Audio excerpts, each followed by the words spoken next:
Hi friends, అందరికీ నమస్కారం. అంజలి కథలకి స్వాగతం. విచిత్ర కాశీ రామేశ్వర మజిలీ కథలు 3వ భాగం చెప్పుకుందాం.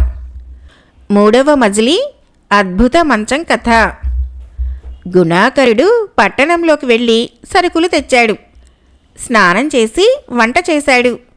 యోగానందుడు కూడా స్నానాదులు చేశాడు. ఇరువురు భోజనం చేసి కాసేపు విశ్రాంతి తీసుకున్నారు. గుణాకరుడు యోగానందుని వద్దకు వచ్చి, స్వామి, నేను ఇందాక పట్టణంలోకి వెళ్ళినప్పుడు రాజభవనం ఎదురుగా వీధి మధ్యలో ఒక రాతి స్తంభం ఉంది. దానిపై ఒక కత్తి బిగించి ఉంది. దాని గురించి ఆ ప్రాంత ప్రజలకే కాదు, రాజవంశీయులకు కూడా ఏమీ తెలియదట. ఆ కత్తి గురించి తెలుసుకోవాలని ఆసక్తిగా ఉంది గురువుగారు అన్నాడు. యోగానందుడు జ్ఞానదృష్టితో ఆ రాతి స్తంభము, కత్తి యొక్క గత చరిత్ర తెలుసుకొని గుణాకరునికి చెప్పసాగాడు. పూర్వము ఈ రాజ్యాన్ని శత్రుంజయుడు అనే రాజు పరిపాలించేవాడు. ఒకరోజు అతని ఆస్థానానికి ఒక వ్యక్తి వచ్చాడు. అతడు మంచానికి చెందిన పట్టీలు, కోళ్ళు మూటగా కట్టి తెచ్చాడు. అతడు రాజుతో, రాజా, నా పేరు సుందరాచారి, నేనొక వడ్రంగిని. ఈ పట్టీలు, కోళ్ళు బిగించితే ఒక మంచం ఏర్పడుతుంది. ఆ మంచాన్ని మీరు మాత్రమే కొనగలరు. అందుకని మీ వద్దకు వచ్చాను అన్నాడు. ఆ సాధారణ మంచం చూసి రాజు నవ్వుకున్నాడు. రాజు ఆ వడ్రంగితో, చూడటానికి వికారంగా ఉండే ఈ మంచాన్ని నేను మాత్రమే కొనగలనా? దీని వెల ఎంత అని అడిగాడు. సైన్యాధికారి, ఆ మంచం ధర ఎంత ఉంటుంది మహారాజా? అయితే గీతే 2 వరహాలు చాలా ఎక్కువ అన్నాడు. సుందరాచారి, ఈ మంచాన్ని 10,000 వరహాలకు మాత్రమే అమ్ముతాను. ఒక్క చిల్లి గవ్వ తక్కువైనా అమ్మను. అంత ధర పెట్టి మీరు మాత్రమే కొనగలరని మీ వద్దకు తెచ్చాను అన్నాడు. ఆస్థానంలోని వారంతా పక్కపక్క నవ్వి, ఇంత దురాశ పనికిరాదు అన్నారు. రాజు కూడా నవ్వుతూ మంత్రి వంక చూశాడు. అప్పుడు మంత్రి, మహారాజా, ఈ వడ్రంగి చెప్పినట్లు ఈ మంచంలో ఏదో విశేషం ఉండి ఉంటుంది. లేకపోతే ఇతడు ఇంత ధైర్యంగా మీ వద్దకు రాడు. ఒకవేళ ఈ మంచంలో ఏ విశేషము లేకపోతే ఈ వడ్రంగిని శిక్షించవచ్చు. ముందు ఆ మంచాన్ని తీసుకోండి అని సలహా ఇచ్చాడు. రాజు మంత్రి సలహా మేరకు వడ్రంగికి 10,000 వరహాలు ఇచ్చి మంచం తీసుకున్నాడు. వడ్రంగి ఆ మంచాన్ని బిగించే విధం తెలిపి సెలవు తీసుకుని వెళ్ళాడు. రాజసేవకులు రాజాజ్ఞతో ఆ రోజు రాత్రి 6 బయట ఆ మంచం వేసి దానిపైన పక్క వేశారు. రాజు ఆ మంచంపై పడుకున్నాడు. ఒక జాము రాత్రి కొంత గడిచిన తర్వాత మంచం కోళ్ళు మనుషుల వలె మాట్లాడుకోసాగాయి. అది వినిన రాజు ఆశ్చర్యపోయాడు. నిద్రపోతున్నట్లుగా నటిస్తూ వాటి సంభాషణ విన్నాడు. ఒక మంచం కోడు మిగిలిన కోళ్లతో, నేను ప్రతిరోజు వలె అలా తిరిగి వస్తాను. అంతవరకు రాజుకు నేను లేని లోటు లేకుండా జాగ్రత్తగా చూడండి అని మంచం పట్టీ నుంచి విడిపోయి ఆకాశ మార్గాన తూర్పు వైపు వెళ్ళింది. మొదటి జాము పూర్తి అవుతున్న సమయానికి తిరిగి వచ్చింది. అది మిగిలిన వాటితో, నేను తూర్పు వైపు ఉన్న వీధులన్నీ తిరుగుతూ ఊరు బయటికి వెళ్ళాను. అక్కడ ఒక గుడి ఉంది. ఆ గుడి వద్దకు వెళ్ళాను. అక్కడ 5 వ్యక్తులు గుసగుసలాడుకుంటున్నారు. నేను జాగ్రత్తగా వారి మాటలు విన్నాను. వారిలో ఒకడు, మిత్రులారా, మన రాజు వీరేంద్ర భూపతికి ఈ శత్రుంజయుడు శత్రువు. ఇతనిని చంపడానికి మన రాజు ఎన్నోసార్లు ప్రయత్నించి విఫలమయ్యాడు. ఇప్పుడు శత్రుంజయుడిని చంపడానికి మనల్ని పంపాడు. మనం వచ్చి 5 రోజులైతున్నది, కానీ ఇంతవరకు ఏమీ చేయలేకపోయాం అని బాధపడ్డాడు. మరొక వ్యక్తి, ఆ శత్రుంజయుడిని చంపి మన వీరేంద్ర భూపతి అభిమానాన్ని పొందుదామని ఎంత ప్రయత్నించినా ఉపయోగం లేదు అన్నాడు. వారిలో ఒక వ్యక్తి, మిత్రులారా, మీరెవరూ అధైర్యపడకండి. నేను ఒక ఉపాయం ఆలోచించాను. ఈ రాజుకి వేట అంటే ఇష్టం. మనం 5 వేటగాళ్ల రూపంలో రాజు వద్దకు వెళ్దాము. రాజుకు మనం గొప్ప వేటగాళ్ళమని చెప్పి అతనిని మనతో అడవికి వేటకని తీసుకొని వెళ్దాం. మనం ఉండగా ఇతర వేటగాళ్లతో పనిలేదని రాజుకు చెబుదాం.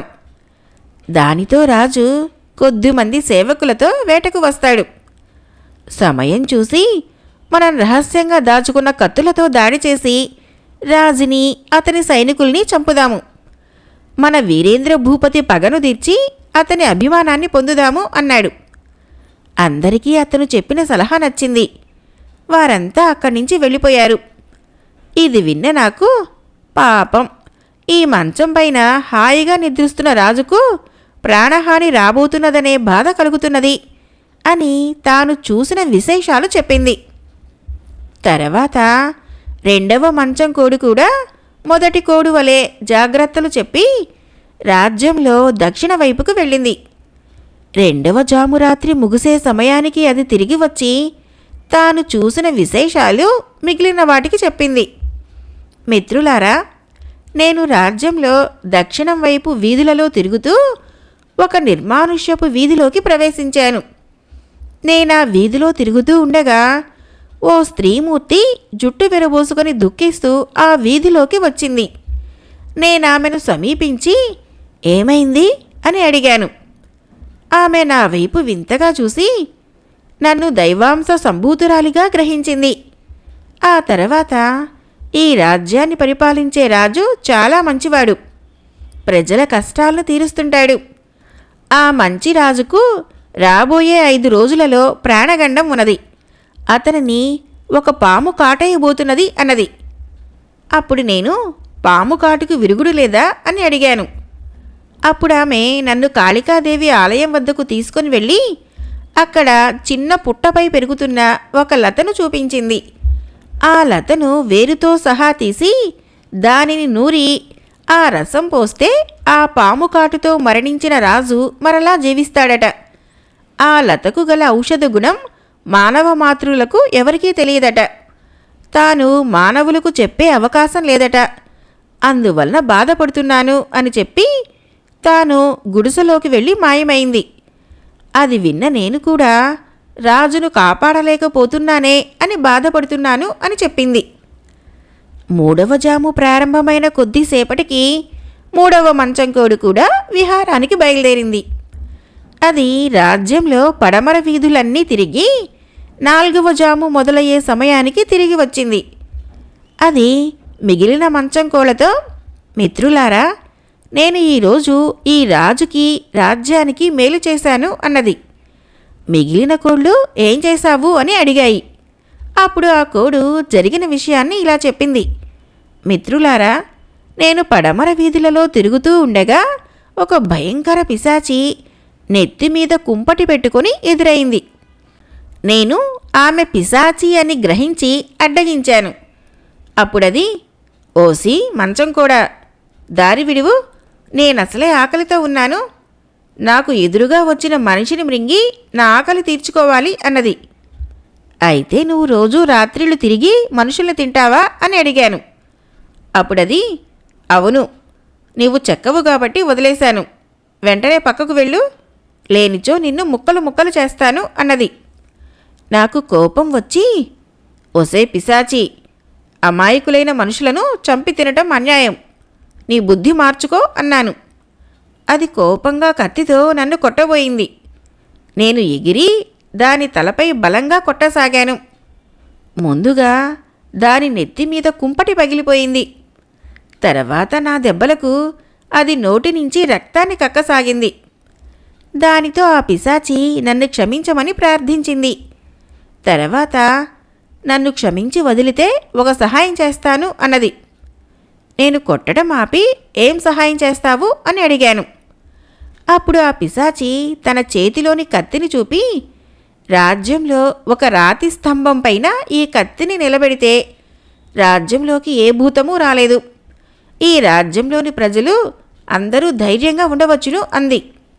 అప్పుడు నేను ఆ భూతాన్ని నా వెంట తీసుకొని వెళ్ళి ఊరి వెలుపల ఉన్న కాళికాలయంలో ఆ ఖడ్గాన్ని ఉంచమన్నాను. ఆ భూతము ఆ కత్తిని గుడి లోపల ఉంచి వెళ్ళిపోయింది అని సంతోషంగా చెప్పింది. ప్రజలకు మేలు చేసినందుకు ఆ మంచం కోడును మిగిలిన కోళ్ళు మెచ్చుకున్నాయి. 4వ జాము ప్రారంభమైన కొద్దిసేపటికి 4వ కోడి కూడా బయటికి వెళ్ళి తిరిగి వచ్చింది. అది మిగిలిన కోళ్లకు తాను చూసిన విశేషాలు తెలియచేసింది. మిత్రులారా, నేను ఉత్తరం వైపు వెళ్ళి రాజుగారి గుర్రపు శాలలోకి వెళ్ళాను. అక్కడ ఒక గదిలో నుంచి మాటలు వినిపించాయి.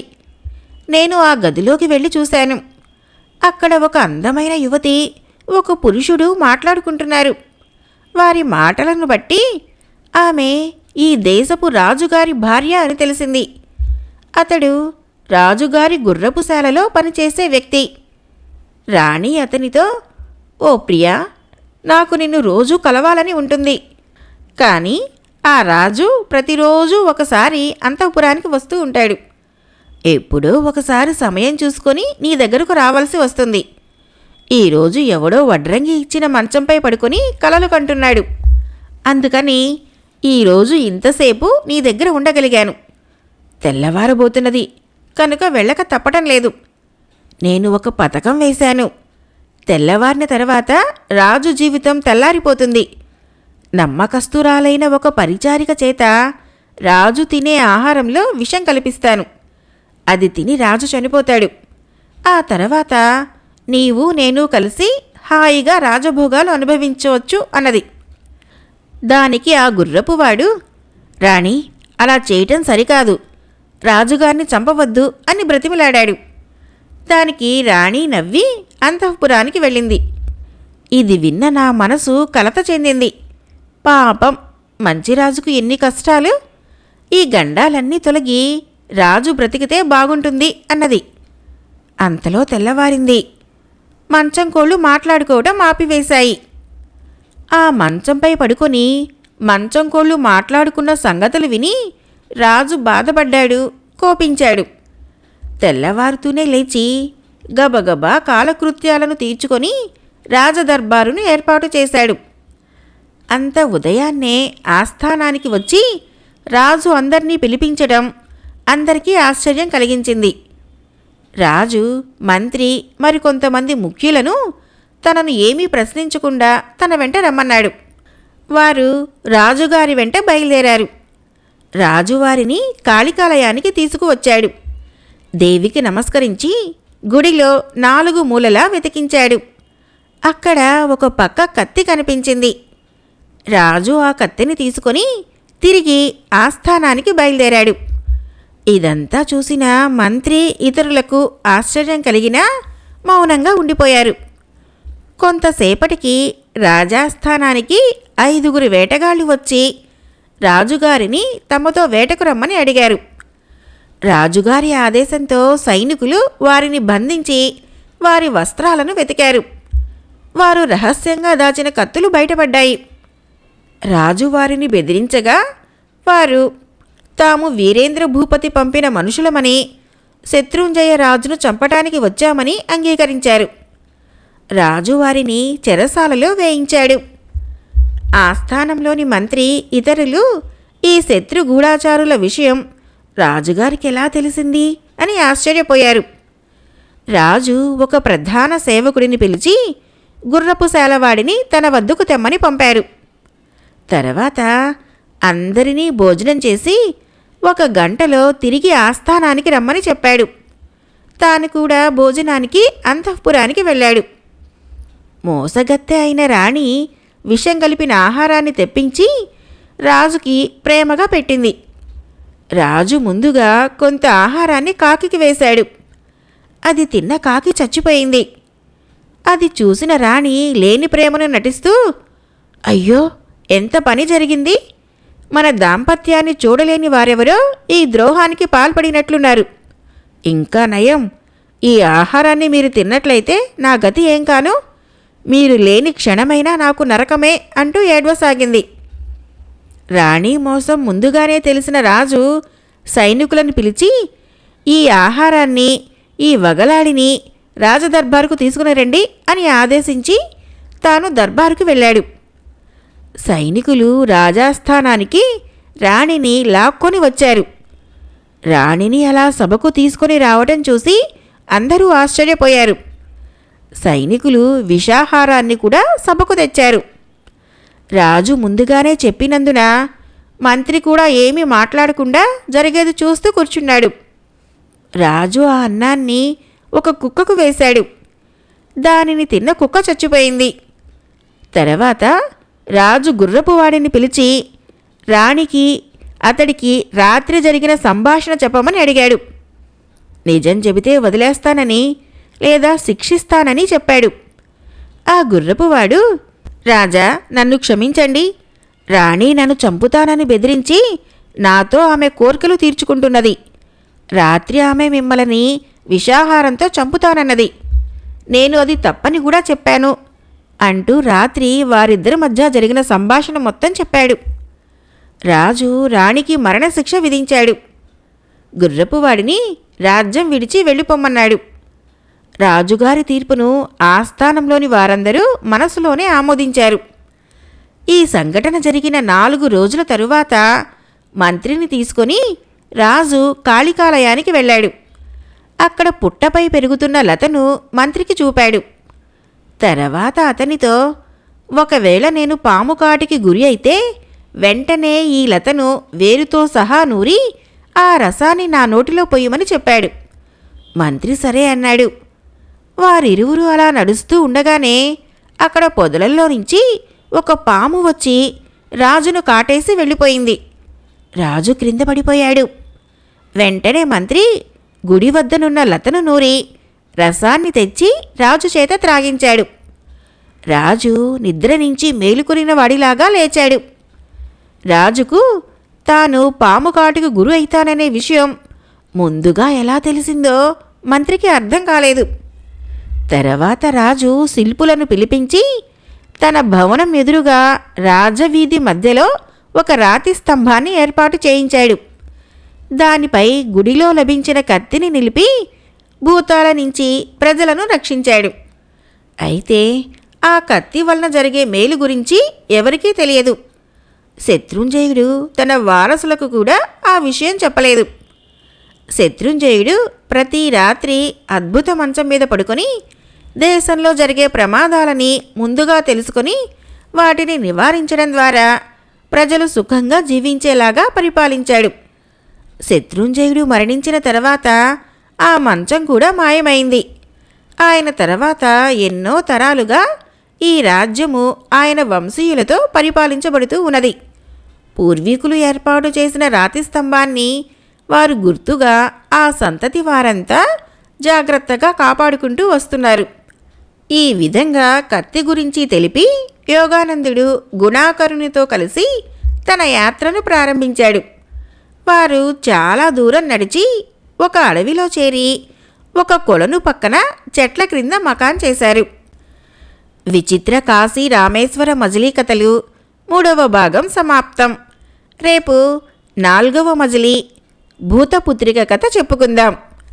ఫ్రెండ్స్, నా కథలు నచ్చినట్లయితే మన ఛానల్ని తప్పకుండా సబ్స్క్రైబ్ చేయండి, లైక్ చేయండి, షేర్ చేయండి, మంచి కామెంట్ చేయండి. Thank you.